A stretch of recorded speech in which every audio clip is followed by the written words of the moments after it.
we're gonna get through the first part of it, and we'll get to your questions a little bit later. So I want to start down the line. I just want y'all to tell everybody your obstacles to get to exactly where y'all at now, and what was the turning point for y'all to get to your career space where y'all at now. Sorry, the obstacles that you faced to get to where you're at now, and what was that turning point that put everything in perspective to make you pursue your dream?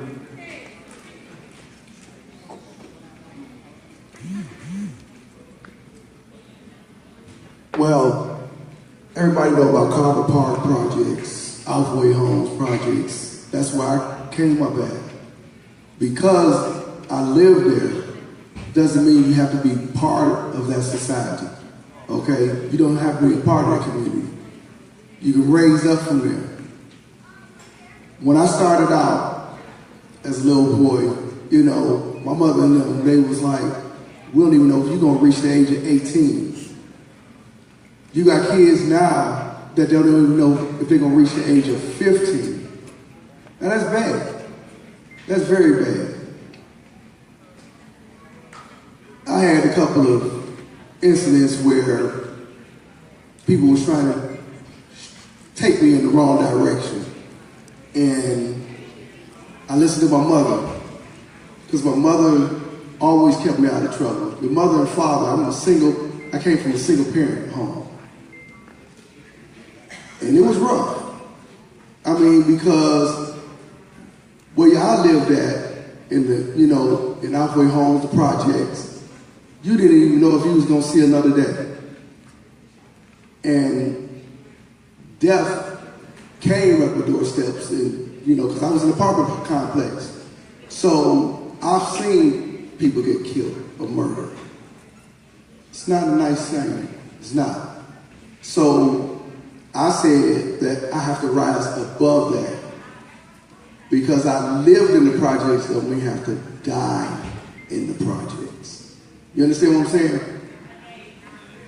So I made a career by accident of DJing. I started at a skate rink, Southgate Skating Rink, for those people who are familiar with Warrensville.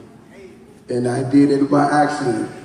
From there, I introduced to Freddie James and Carl Nash, who was on FM 108 at the time, you know, and got an opportunity to become a DJ on the radio. From that, I progressed, and I knew that I could rise above it. And once I made the challenge to myself to help the people behind me, because it's not, we've been there. The kids always talking about something, oh yeah, I did this, you don't know everything. Listen to your elders, because they're gonna show you the things that you need to do to progress. They made the mistake. What they're trying to do is trying to alleviate you from making the same mistakes they did. Because it's better to be out in the world than to be in a 6x9 cell. Some of the obstacles that you faced to get to where you at, and what was that turning point for you? Wow. So for me, even though I live in Vegas, I was raised in East Cleveland streets. So East 105, okay, to be exact. So if anybody are familiar with that area, just living there, period, was a challenge. I mean, sometimes we would have fights going to school. We would have fights in school. Then after school, guess what we're doing? Fighting again. So that obstacle in itself, and just surviving our neighborhood. I'm not even saying surviving this world, baby. We trying to survive our neighborhood. We trying to just wake up the next morning, go back to sleep. So I decided when I was 18, I was going to go to Atlanta. I did that. So to my dismay, you know, as life happens, like I said, I made a mistake that almost cost me my life. And because of that choice, that decision, I became a convicted felon. And now this was literally just 4 years ago. So I don't want y'all to think that this was like 1982. No, this was very recent that this happened to me. With that being said, being a convicted felon, y'all know the opportunity of job choices that I now have are limited. They're horrific to be precise. I mean, let's just be real. Once you are on this side, the side that I'm on, the choices are very limited. They want to pay you $8.25 and then want you to thank them for that. It's horrible, all over mistakes. So I had to actually create my own. I had to create my own job. I had to take what I knew, what I love to do, and create it. So you're gonna always have obstacles in life. But like my mentor tell me, when life knock you down, try to land on your back. Because if you can look up, you can get up.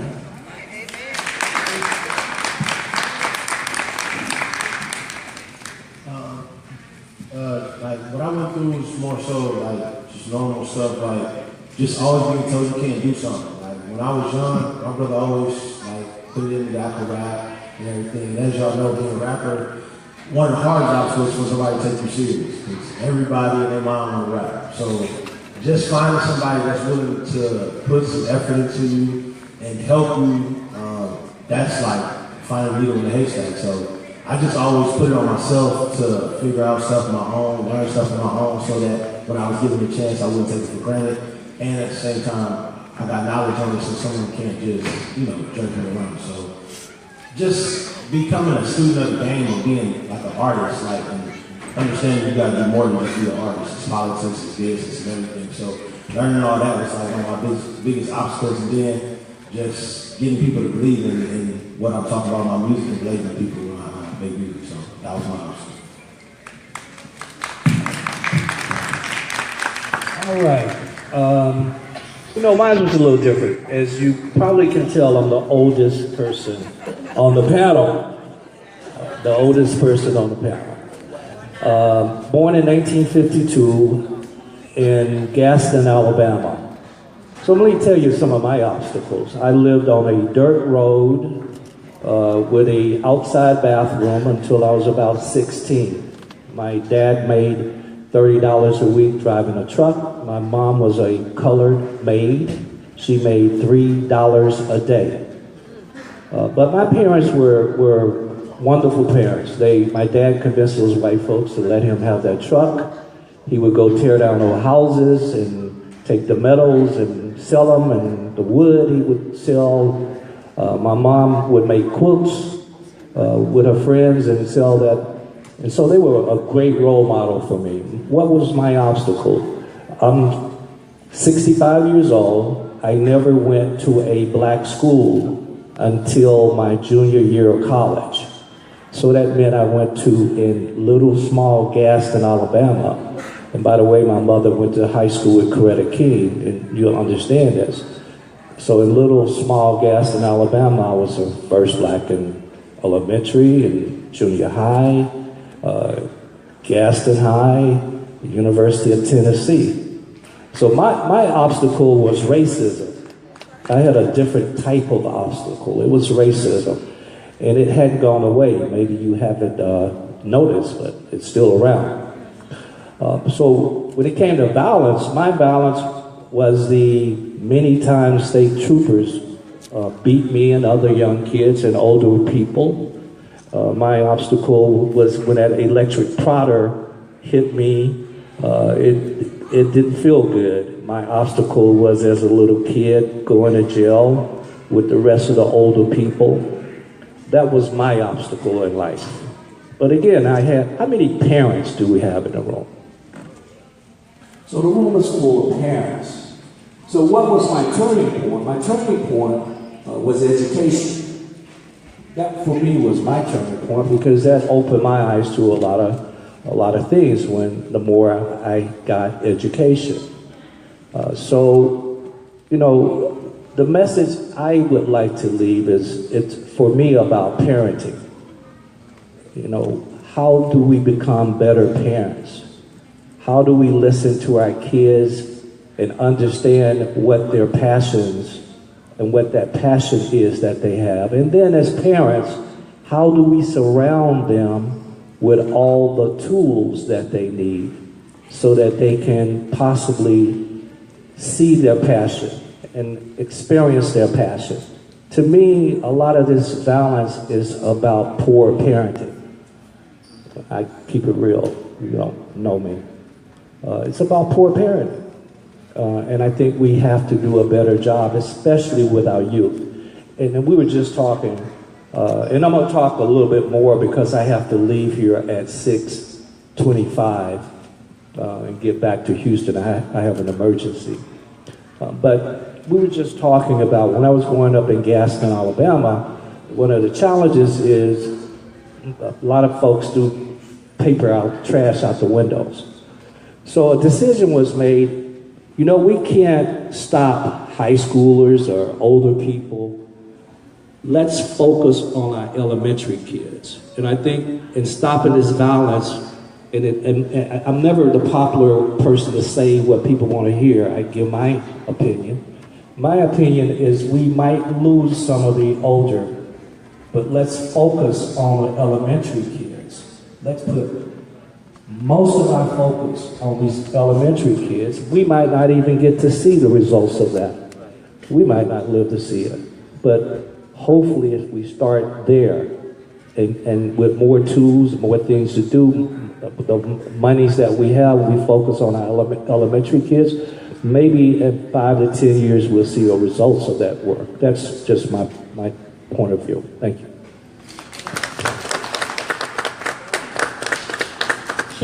Biggest challenge I had during life, I said, was once being a victim of domestic violence. And I said once, because it's never happened again. I was a victim, now a survivor. Really, I call myself a thriver. I was in a very abusive relationship. And my former significant other abused me, his own children, my children. It got so bad when I wanted to leave, and everybody always said, why do you want to stay? You know, mostly because of fear, economic reasons. It's a lot of reasons why. But when I had enough and I was ready to leave, he took me and my children, Mr. Lowe's audience, and he locked us up in a garage for over 6 months so we could escape. We were held captive there. How I got to escape was to get a letter out to a postal worker. She got authorities, and we got out. You know, I'm making this real short. But he is now serving 7 consecutive life terms back in California. That was my biggest obstacle and challenge in life. Because I had to tell you, you know, domestic violence is real. Audience, look at the person next to you right now and say, love doesn't hurt. I've never seen love kill nobody, choke nobody, rape nobody, abuse nobody. That's not love, is it? My friend here, Sonia, lost her daughter, killed, murdered by her husband from a domestic violence altercation. So it is real. But now that's the challenge we do have, because we've all been survivors of something, haven't we? I don't care what it is, breast cancer survivor, something. But what you do with your story is your glory, your experience. And you can turn it around. You can go hide and waddle maybe. But no, I chose not to. Not to let that consume me. So now I'm teaching other women. I hold workshops on domestic violence, teen dating violence, human trafficking. Those issues are out there, and they're happening right now as we speak. And you have to empower someone else. I've appeared on Anderson Cooper, who else? LA Times, ID Investigation, Discovery did a movie on it. Justice by Any Means, Mirror Show. It's a lot of shows I've been on. But just to get that word out, awareness of what's going on, because it's not just happening here, it's all over. So we have to stop the violence, in the silence, and stop the violence, and talk about it. Every time I think about it, I can cringe. But I'm here to tell you today that we are strong people, and we're stronger in numbers. Are we or are we not? Yes, we are. And we can survive anything.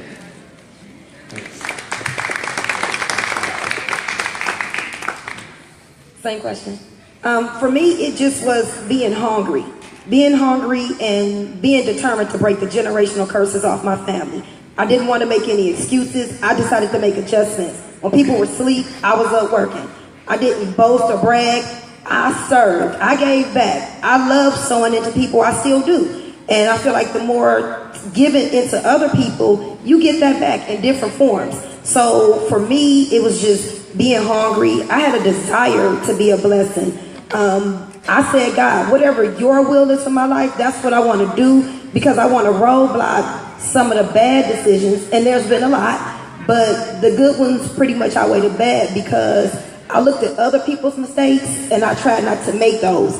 And I always tried to guard who I associated with and the things that I did, especially once I became a parent. I said, whatever I get involved with, my son will be happy to say my mother's involved with that. And if my child can't say that, I don't put my hands on it and I don't hang around such people. So those were some of the obstacles that I faced.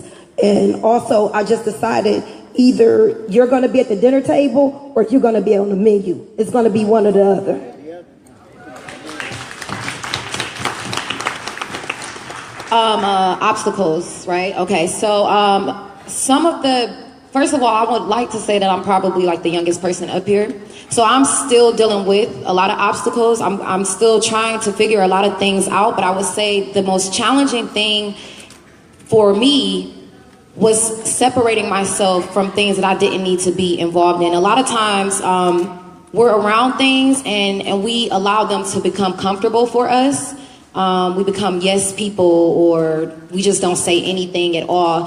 And that is a really big problem, because ultimately you're setting yourself up for failure. I know sometimes your friends do things, or your family members. I'm from Cleveland. My family grew up down the way. We talked about down the way, and most of that is like the hood. And it's okay to do certain things as small as how you carry yourself, you know, what you wear to the corner store, or if you drinking beer, drinking a 40, or if you cussing or calling people out of their names. Those little things are the small seeds that you plant, and it really sets you up for failure. You don't want to have a mentality or even a mindset that's negative like that. And I think that because it was my family and a lot of my close friends who were doing things, I wanted to accept them, or I didn't want to judge them, and I didn't want them to feel like they were being judged, or to leave me with nobody, with me working hard and doing all of these things. So basically, I wanted to take people along the journey with me. I wanted them to come to concerts with me. I wanted them to come hang at the radio station with me. I wanted them to travel with me, or to meet someone famous. Ultimately, that's me working, and I'm taking away from what I really work hard to do. So the biggest thing that you can do is block yourself by believing that you got to do what everybody else is doing, or just believing that something is okay that you know isn't. If you don't like something, if something makes you uncomfortable, stay away from it. Like Tracy said, you know, if it's something that you feel like you don't want to put your hands on, you don't have to. Because ultimately, people are going to look at you maybe in a different light, but they'll probably look at you a lot better if you can say no and say, no, I'm not messing with that. I'm cool on that. So I think people need to start there. When they get in situations, do I really want to be in this situation? Do I really care for this right now? Is this what I really want to be doing? Because those decisions, when you have to make a decision to make a right or a left, are going to determine if you actually even make it to your final destination. So.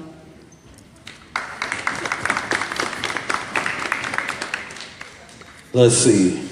Racism, bigotry, police brutality. My biggest obstacle in life to overcome was me. I'm gonna put it out there as bluntly and to the point as I can.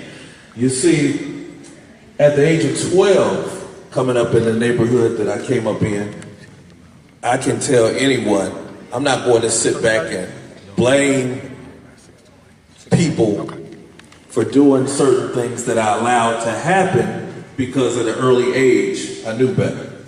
You see, when you're taught better and you make a wrong decision, I can't go out there and point at anybody else. You see, at the age of 12, somebody paid me $200 just to be on the lookout while they sold drugs. But I knew I was wrong because I had to hide everything. So I say that I was my obstacle. In order to become and overcome that obstacle, the Creator allowed me to at least first realize that I needed to listen. I needed to listen to other people who were doing things the correct way. when you listen, you learn.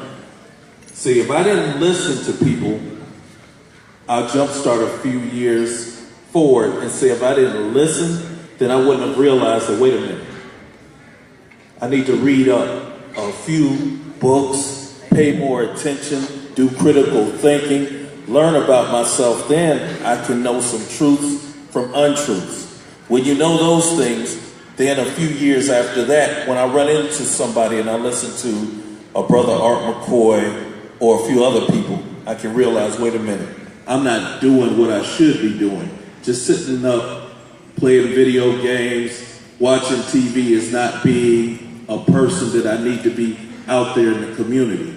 Again, I say that was my biggest obstacle is me. When I first got through with that and I started to actually listen, it caused me to want to learn more about the business that I'm in, being on air, music, you name it. I was able to partner up with a brother by the name of Suave, work on Spitboxing from the very beginning, GMS Hood Famous TV. By listening, I became better equated to be a soldier and a leader within the ranks of BMA Black Man's Army. So when I say that, I'm not being flippant. It's all about getting over my obstacle.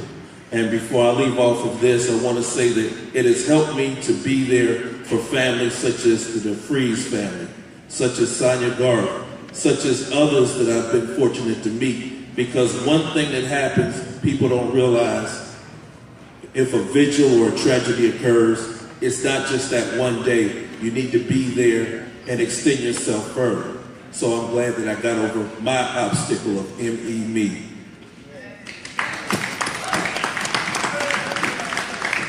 I'm 40, I just turned 40 last Friday, and I'm not well liked sometimes because I keep it 100. My biggest obstacle in hip hop is because I look like a white girl.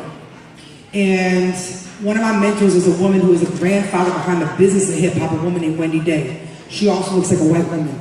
And I gravitated to her because I always felt like time and time again that I wasn't allowed to work in hip hop because I looked like I was white. I wasn't allowed to love hip hop like I love hip hop. Hip hop saved my life when I was 19. A friend of mine was on cocaine and tried to kill me and shoved me in a dumpster. I didn't fit, so he dragged me through another house, tried to break my neck when I came to. 2 attempted murder charges later, I decided to move on with my life at 19. But Mary J. Blige and Method Man, You're All I Need, saved my life and put a bullet in my mouth because I didn't know how to deal with the situation. This is the first time I've ever talked about it publicly. So I have a deeper connection with hip hop than anybody understands. And every single person, I respect their love of hip hop. But everything I do, and as passionate as I am, may rub some people the wrong way, but I owe everything I do and every breath I take to hip hop. And because I'm white, it doesn't matter. It doesn't matter if someone's green, purple, black, yellow, Asian. Hip hop has brought us all together. It's a multi-billion-dollar industry. We all make money. We feed our families the same. And I absolutely have to say that that has been my biggest obstacle overall. I took a 4-year break from hip hop, and a lot of people know I was at the height of my career. I was up there with some of the biggest publicists in the country. And I left because my husband was incarcerated. My husband came home, and again, this is the first time I've talked about it publicly, and decided that he was going to start doing drugs. And I let him beat me for 11 months. I almost died with a shotgun in my mouth. When I chose, I stayed for a long time, 11 months, every day. I'm the strongest woman that my friends know, and they've all told me that. When I decided to leave one day when he was gone to work, I called my friends. They came to help me. I took my clothes, and that was it. I had paid for everything in my house. $150,000 worth of stuff, I left it. I walked away because I was more important. Because you know why I left that night? Because of Mary J. Blige and Method Man, You're All I Need on the radio woke me up. So every breath I take is another level for me with hip hop. And now I've been away from that situation for 2 years. I'm now back doing things that I never thought I would do. But that obstacle, I still to this day, she's just a white girl in hip hop. She don't know nothing. Okay, bet. Then you see me sitting on a panel, walking up here. You see me judging your showcase. You see me all that stuff. You see me nationally sitting on panels. It's got to be past that, and I can't wait.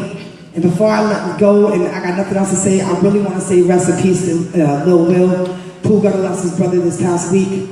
We've been losing way too many to hip hop. Bankroll Fresh personally, he's at the house a week before he died. Chinks was really close friends with my brother when he died. I had to hear my brother scream for about 2 hours. We're killing too many of us. I promise you some talent that we will never hear again. Think before you act is all I ask. Clap it all the time. So I got a question for Mr. Matthew Melrose, and then we're going to talk a little bit about his book. Now, as you know, I got kids of my own, so the biggest thing with kids is focus. So what would you say for them to focus? They're going to figure out how to focus with everything going on. Like, what's the thing that they should go to, the most important thing, to help them focus to get further in life and in their careers or what they want to do? It's a good question. You know, when I was coming up today, there was a young lady, she still might be here. I think she might be 10, 11, 12 years old, and she played Cookie in Empire, and I got to meet her, and I said hello, and I asked her, I said, well, what is the thing that you love that you want to do when you grow up? She said, she said, I want to be a doctor, I want to be an OBGYN doctor. And so this little young lady knew. And then as I began to talk to her more, and then she said, well, I want to be a doctor, and then I want to be an actress, and then I want to be a da-da-da. And that's the single thing, is that what I've found a lot of failure is because people are trying to do too much too soon.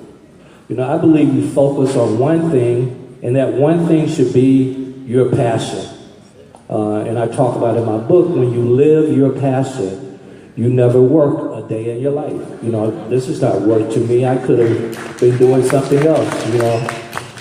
Matter of fact, I am a little sad that I teach at Texas Southern University, and I didn't get to see, the first class in 9 years, I didn't get to see graduate. So, actually right now they're graduating. But that would be it for me. That would be it for me. It's about focusing on one thing. Even artists, you know, they want to be producers and songwriters, and they want to be rappers and singers. They want to have a clothing line. Just be the best rapper you can be first, and then all that other stuff will come. And so that's my thing to young people, to parents, and I said it earlier. Find out that thing that's their passion. It can't be your passion. And I always said, if Beyonce or Solange had came to me and said, Daddy, I want to be a doctor. See, I would have said, go and get your medical degree. But when you finish, I would have bought a hospital.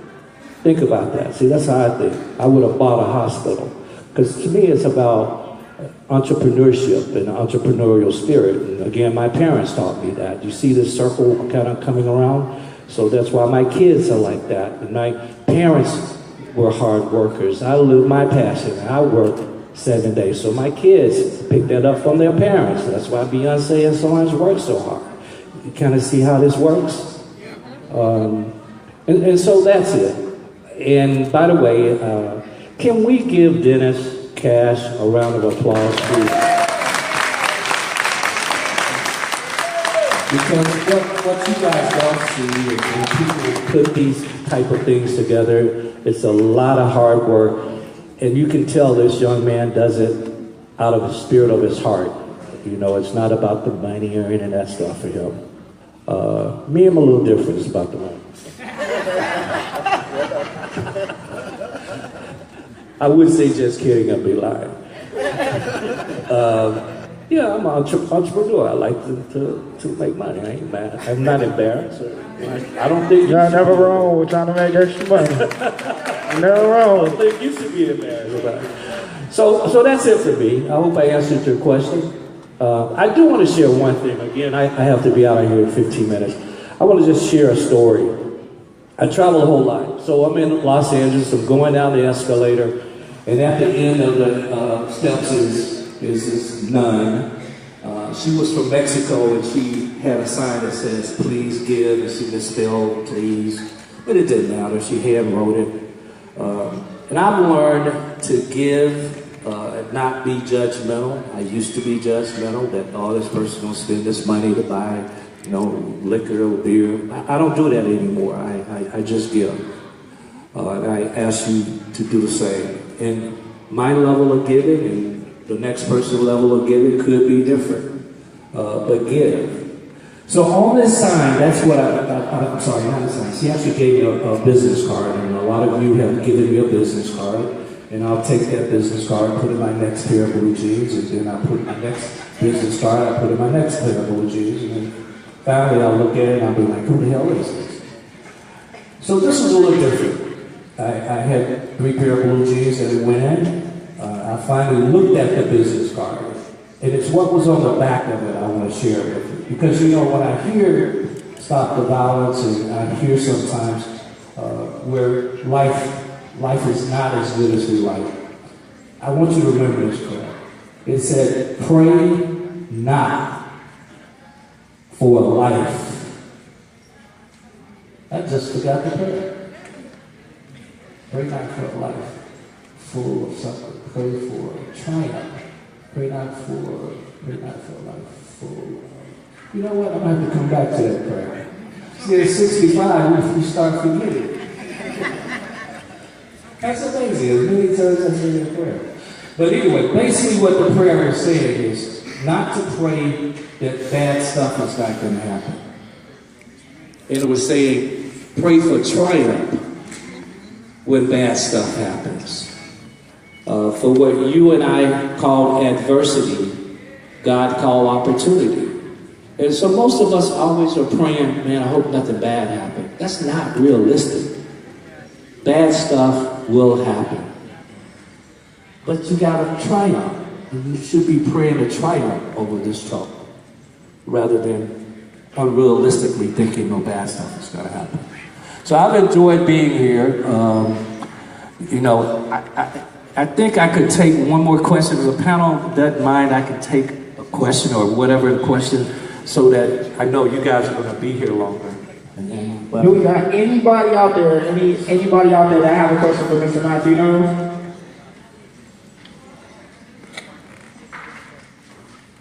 Do we have a microphone for while she's coming up, some people ask, how do I get the book?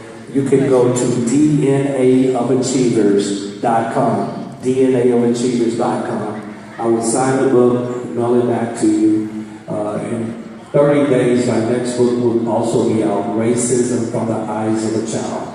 Racism from the Eyes of a Child.com in June.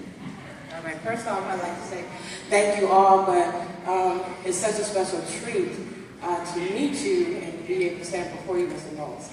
You have given birth to a mega quasar supernova, your daughter Beyonce, and we had a chance to see Blush, who is your new artist.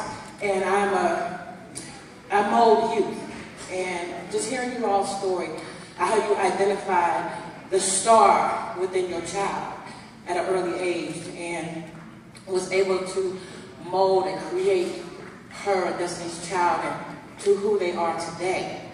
How would you help someone like myself or a parent into identifying uniqueness, qualities within the youth, molding it, and pushing them on the way in which they should be? And how important do you think that is for us to do so quick? Because as an educator, I know children come here with their minds already made up, but it is the adult and a parent who has to help them along their way. So I would just like to ask you the how and the why, and what would you tell us to do? Well, you're an educator, right? Yes. So that was the worst critics for Beyonce and Solange growing up, were their teachers. Their teachers were their worst critics because they looked down on the arts.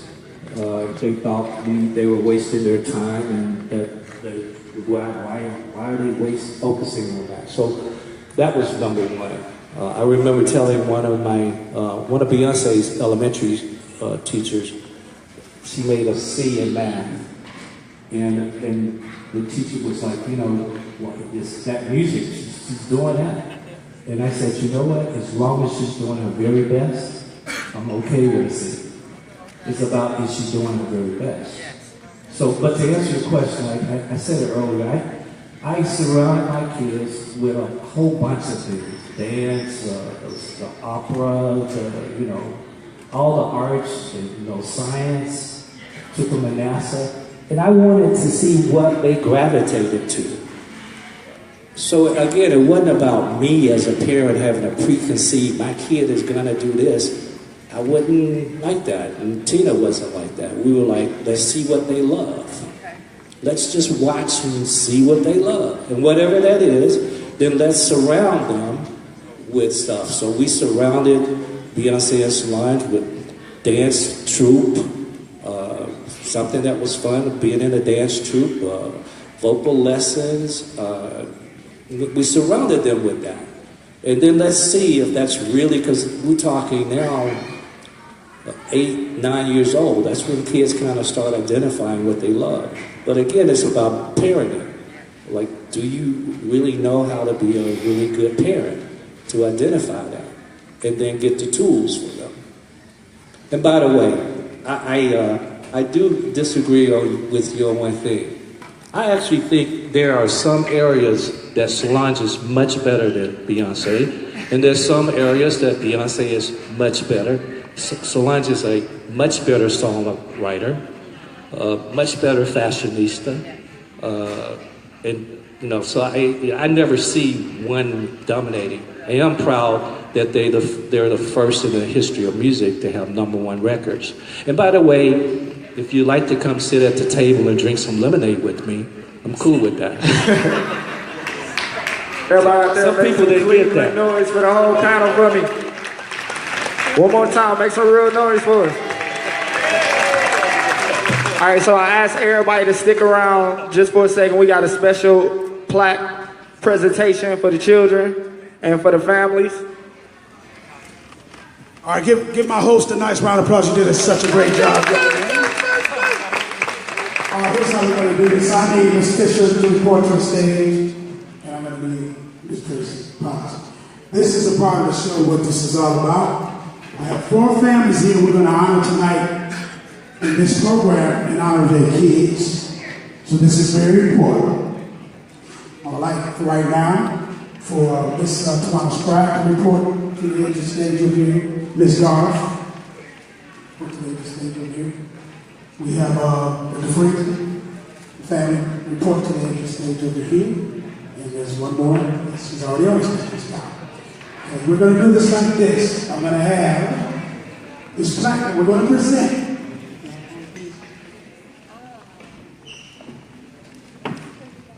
And our first plaque presentation is from the survivors of violence 2 in the memory of their child. And we're going to let them have a minute, 2 minutes to say what happened to the child, where they are today, and what this event means to them. If you don't mind, I'll have you introduce our first recipient, and I would love for you to read the plaque for us and present this. Would you please introduce? Davia,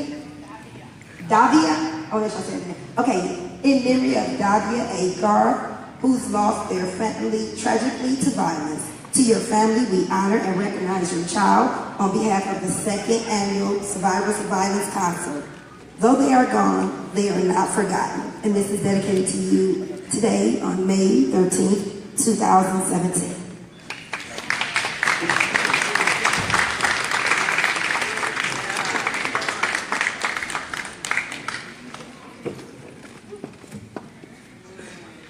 I'm kind of jittery because tomorrow's Mother's Day and I don't have my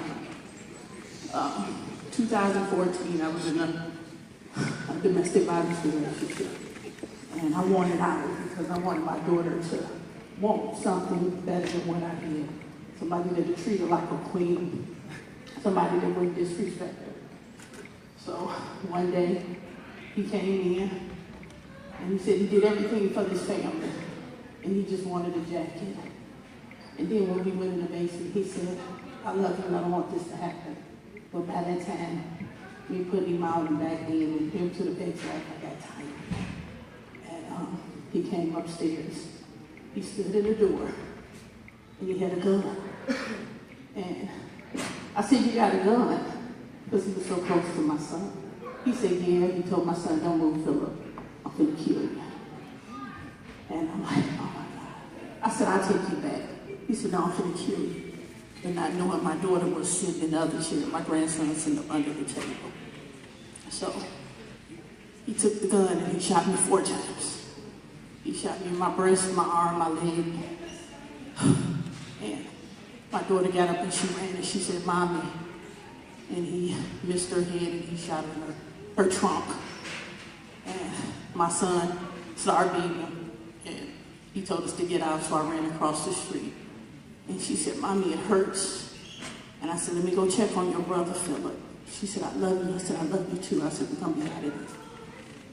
But she never made it out. But after my son finished beating him, I was on my porch bleeding.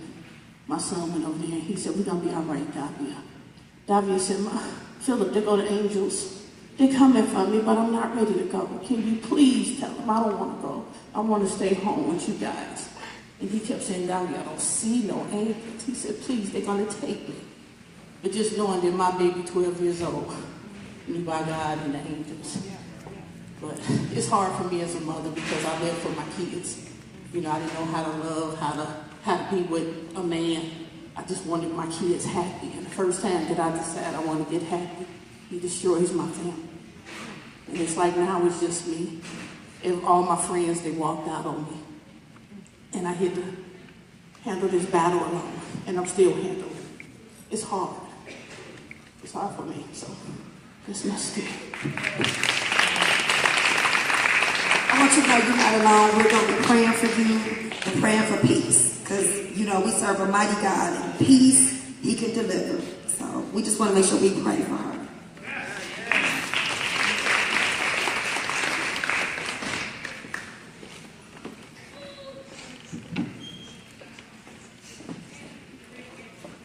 Our next plaque is going to go to Carl Darnell Spratt. Is it Spratt, right? Okay. And I'll read it again. In memory of Carl Darnell Spratt, who's lost their family tragically to violence. To your family, we honor, recognize your child on behalf of the second annual Survivors of Violence concert. Though they are gone, they are not forgotten. And we dedicate this to you today, May 13, 2017. This is a personal friend of mine that I've mentored in the music business. I also want you to please mention the people that's bringing these plaques to her. Tamana Spratt is a very close friend of mine. Bring her family up. She's got a lot of family. Would you raise your hands, the ones that couldn't come up, and support her? Hi, my name is Tawana Sesson. A lot of you guys probably know me from the entertainment industry. This is so hard for me. I spoke a million times, but it's just so. My son, my only son, was murdered January 21st.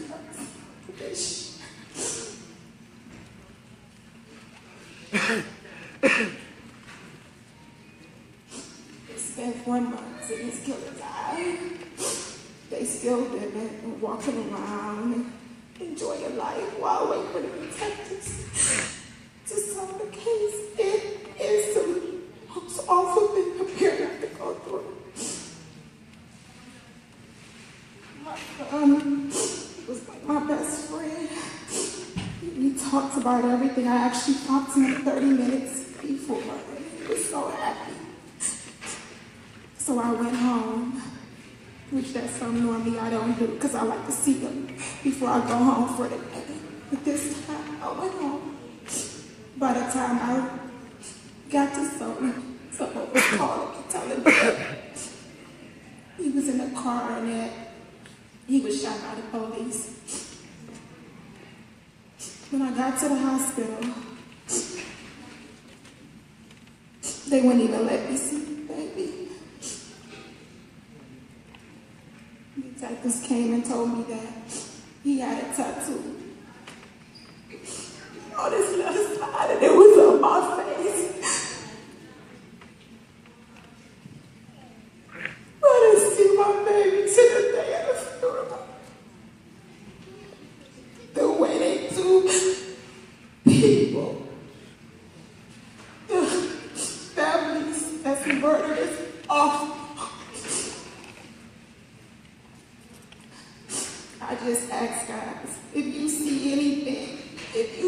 Jay murder, please.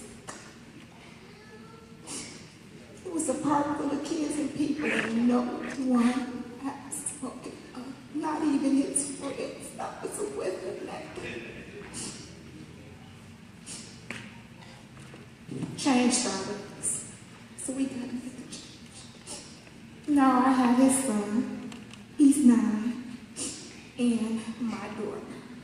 We got to live with this pain for the rest of our lives. We would love to have some closure and see his murders get due justice.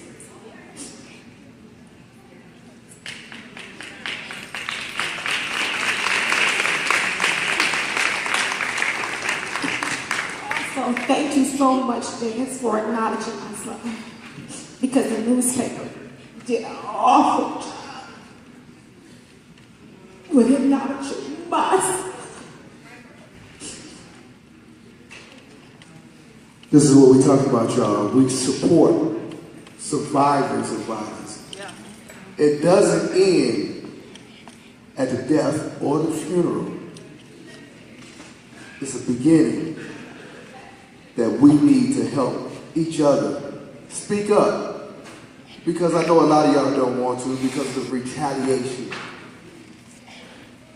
They do have anonymous calls that you can do. Anonymous calling where you're not involved. We have to do this. We have to do this for her. Yes. We have to do this for them. Yes.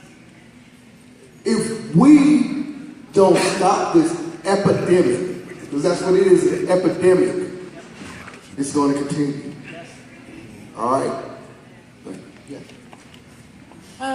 I just want to add to, thank you so much, Dennis, for having us. And also, I just want to say, if you know that something is going on, or someone is getting to you about hurting someone or killing them, and you feel like you can say something to change their mind, or maybe something that they might think about later and say, oh, well, that is kind of a harsh thought to think of, then do that. Don't engage. Don't talk along with it. Don't go back and forth. Stop it there. Make that impact. Because when you kill someone, you don't get them back. We want people to die from natural causes, old age. We want people to be still around with their families so that the hurt can come from trials and tribulations and not just losing people left and right. We too young to be losing people. People are too young to die. And this majority of the people are dying is young. And in a minute, it's just going to be older people left. That's backwards. Make an impact. That's all I want to say. Amen. And we talk about don't snitch, don't tell. Y'all need to cut that. That's down. That's down.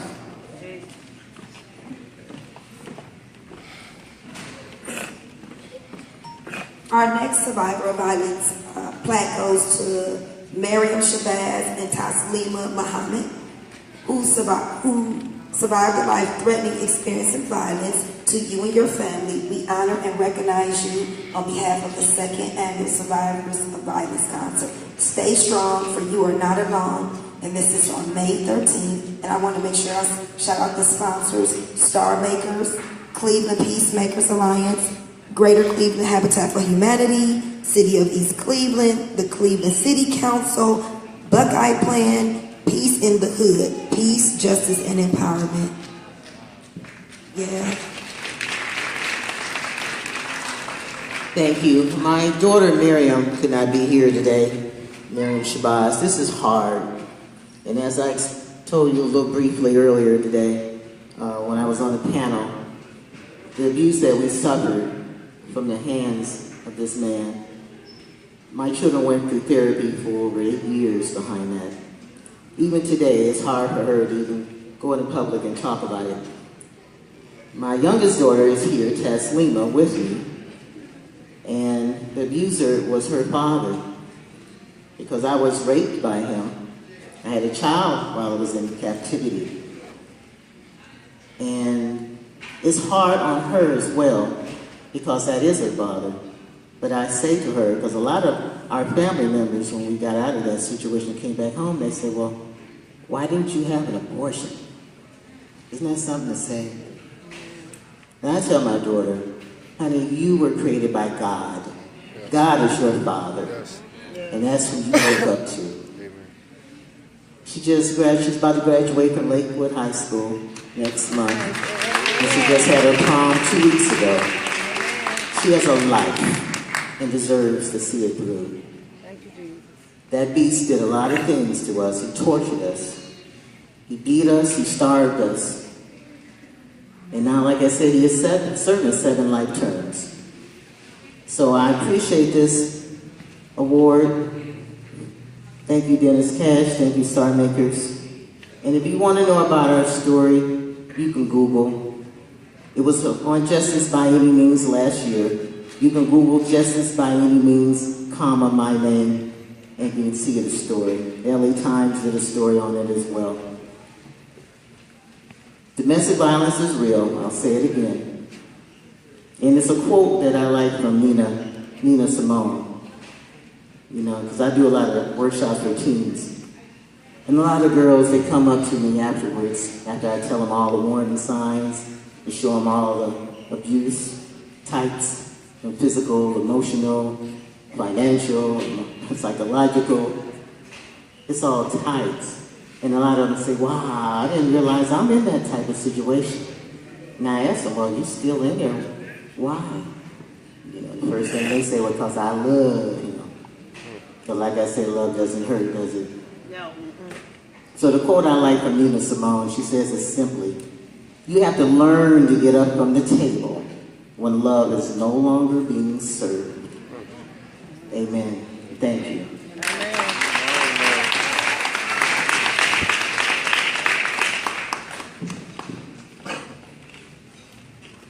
Our next plaque of survivors of violence is going to go to Aliana DeFries, who's lost their life tragically to violence. To your family, we honor and recognize your child on behalf of the 2nd Annual Survivors of Violence Concert. Though they are gone, they are not forgotten. And we definitely would like to acknowledge Star Makers, Cleveland Peacemakers Alliance, Greater Cleveland Habitat for Humanity, City of East Cleveland, Cleveland City Council, the Buckeye Band, Peace in the Hood, Peace, Justice, and Empowerment.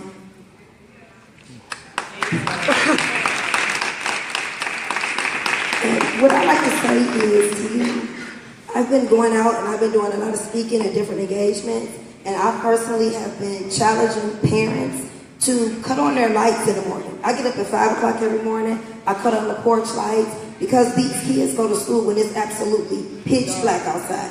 And not only do I do that, when my son goes to school every morning, I throw on my robe and I stand in front of my yard. Because just think, if many of us who don't have to go to work yet, if we go outside and we're standing outside, because some parents have to be work early. And these kids travel far. I'm an educator, and some of my students travel to school for an hour to get there.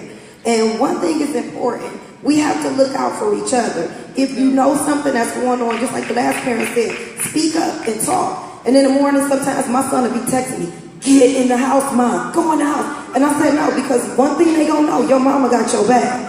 So just think of it, several of us standing out in front of our yards, we're cutting on our lights in the morning in case kids need to run. They see that a light is on and somebody is in the house. We thank all the parents for their courage and their strength, and we'd like to thank you as well.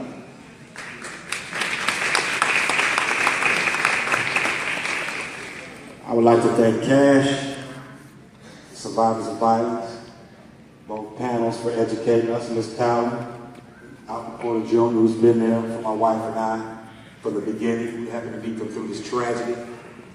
2 of our board members are here, Betsy, Ronaldo Gates. We thank you for your support, and everyone else who attended today. I look out here and I see these young girls, and it hurts. Yeah. Excuse me. Could y'all please stop talking, because this is kind of important up here. Really appreciate it. Show a little bit of respect. It's a lot important, not just a little bit, it's a lot important. The safety of our children is very, very important. The safety of our women is very, very important. The safety of everybody is important. But these predators are feeding off our women. Yeah. Did you hear what I said? Yeah. They're feeding off of them. They're tracking them like a hyena does a zebra in Africa. We need, as parents, as black people, white people, whatever you are, as human beings, we need to come together. We need to stop being selfish. We need to turn our lights on in the morning, get your robe on and go out there and look out for the children. Through the death of our daughter, the Allianz DeFreeze Make a Change Foundation was created. And we strive. One of our many goals is to make sure these children get to school safely. To make sure they're protected. To make sure these abandoned buildings are demolished. We need to police our own communities. The police can only do so much. And oftentimes enough, I hate to say it, instead of being a solution, they're the problem. See, I don't bite my tongue for nobody. I say what I gotta say when it has to be said and how it needs to be said.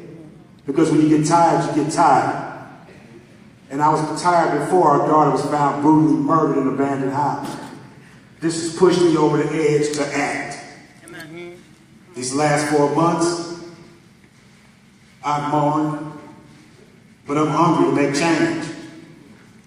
I don't have time to mourn, because I have to look out for these babies out here in these streets, and our black women, all women. Let me rephrase that, because I love you. You know that. Yes, I love you out. You've been here since day one. Yes, that's right. Hugs for you. We need to make change, y'all. I'm not going to talk to you to death. You got to dig deep inside yourself and look into yourself and see what's important. Yeah.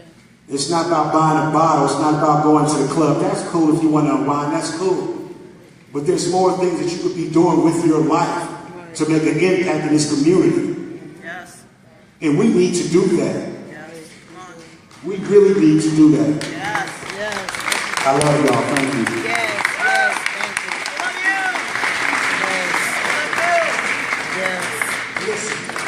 Let me show you how the world works. When I heard about these people's fate, I just happened to go to their funeral. I've never met them. I was invited down, came to see you guys. So the first time. The world is so short, and so you never know who you're going to know. That's true. And it just turned out when I was putting my program together, I went through a few meetings about people that was doing things for your daughter at the churches, how the preachers should get together. And I was at that meeting with Lord Calvin. I stood up in that meeting and said this one thing, and I said this to everybody. Look, I've been to so many meetings with everybody talking about what they don't do. And no disrespect. Everywhere. But what I told him, I said, listen, guys, we all got great ideas, but we got to get from behind these walls. Every meeting I go to is a bunch of grown folks, but there's no kids. There's no parents. So I said, at the end of the day, we're missing the point. We got to get to them. So I said, let's just do this. If we can still get together, I said, I'm throwing an event. I welcome every last one of you preachers to come. Bring who you can bring. It doesn't matter. It don't matter because it's just your thing or my thing, because we ain't got nothing. It's just you or just me. But if we come together like this, we can move some walls. We can knock down bridges. We can build bridges. So, the Lord helped me with this, and I just happened to find out. I asked her, is there any way you can reach the DeFreezes? She said, I know. I said, if you can, I'd be honored to talk to you. When I talked to Mr. DeFreeze on the phone, we didn't get it out to you. And it wasn't a personal. I talked to him. We got great. The man going through a lot. A lot. So when I called him, he gets 1,000 calls a day. And he said, hey, man, he couldn't understand what I said. He didn't know that I'm fighting 1,000 calls a day to do what I was doing for him. I'm talking to people all over the country, entertainers, promoters, managers, everything. And it ain't easy talking to entertainers and promoters and managers and people, because they see what they have to see. So I had to take a deep breath and tell them, we both fight the same battle. Let's slow down in the night. So we can understand, it's all right if he was frustrated and I'm frustrated. But let's do this. Let's take our frustration and do this. And he got it. He said, you know what? I had a tough day. Didn't I call you and tell you that? And I said, you know, he reminded me of me, but he's fighting for a different cause. All I want us to do for one moment is just to step aside of what we feel personally, like this, and let it do what it's going to do. This is what it can do. When I see these councilmen, these mayors, these people that run the school systems, and all these folks who reach all these people, you know the power that is? It's way beyond us. And I'm honored to have them here. I never met their door, but I feel like I know. What I do want to do is say, we got a big, great concert tonight that these guys are going to set up for. Everybody's welcome to be in, to unwind. The concert is for us to realize, look, we got to stop feeling depressed in our communities and taking it out on each other. You know what caught my attention? I'll tell you how small it is. Everybody knows that myself, Cyril B knows, we came from a blessed group called Cash. My manager showed up, who discovered us when he was 14, didn't know I was throwing this event, Winston Great. Some of y'all may know Winston Great. At Adams, Teen Summit. This gentleman just told me, you sing for Cash? And I said, yeah. Lil Jimmy sang with us. Everybody love Lil Jimmy. Woman this big. He knew it. And I'm saying that's how close we are. Because we all touch you guys' lives. So what we did as kids. My little brother right there, Jeff, stand up right there, played drums with us since he was 9. Got to play the roots called Smooth Approach. It's never enough, I discover. We was in the club jamming on that yesterday morning.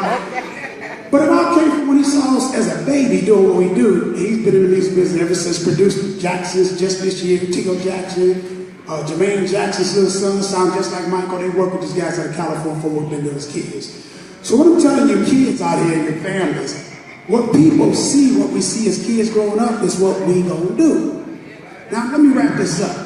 If all we see is, I'm gonna shoot you, you got me, I'm gonna get you, you know what we gonna do when we get older? We gonna do the same thing. We gotta change these images our kids see and let them know that stuff is all made up and we fall in the trap to hurt each other. So, I thank you guys for your patience to hear these guys out. I want y'all to protect your backs on the way in, please, because I don't want to scratch. Okay? And what I want you guys to do, please talk to these people, get pictures with them. Let's share our experience while we set up this concert. We got refreshments. Please, everybody get together. Let's talk till we set up our next thing. You guys have been great. This is worth it. I love every minute of it. I would change nothing in the world for the opportunity we had here today. Please give yourselves a nice round of applause. I love you guys.